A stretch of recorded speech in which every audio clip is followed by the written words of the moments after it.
14 iyun 2026 tarixi Azərbaycan vaxtı ilə saat 11:40 radələrində olan son peyk məlumatların təhlillərinə əsasən,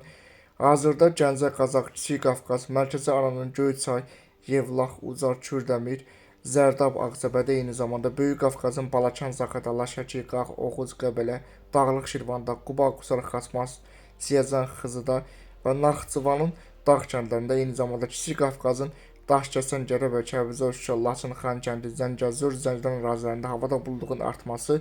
xüsusilə də lokal topa yağış və laylı yağış buradan aktiv inkişafı müşahidə edilir. Yaxın saatlar ərzində Gəncə, Qazax, Mingəçevir və ətraf rayonlarda, Kiçik Qafqazda, Naxçıvan dağ kəndlərində, Mərkəzi Aranın Ağcabədi, Bərdə, Zərdab, Kürdəmir, Ucar,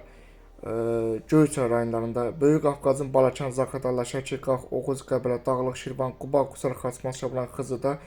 və Abşeronun bəzi ərazilərində yağış yağması, şimşək çaxması potensialı var. Ən çox da Böyük Qafqazda, Mərkəzi Aranda və Dağlıq Şirvanda lokal leysan və dolu potensialı var. Ümumilikdə isə 14 iyun tarixində Azərbaycanın Gəncə, Qazax, Mingəçevir və ətraf rayonlarda, Böyük Qafqazda, Kiçik Qafqazda və Dağlıq Şirvandakı yağıntıların lokal leysan xarakterli intensiv və güclü olması, lokal dolu yağması nəticəsində çaylarda sululuğun artması və qısa müddətli sel, daşqın hadisələri müşahidə edilə bilər. Eyni zamanda dolu və ildırım nəticəsində müəyyən fəsadların yaranması potensialı var.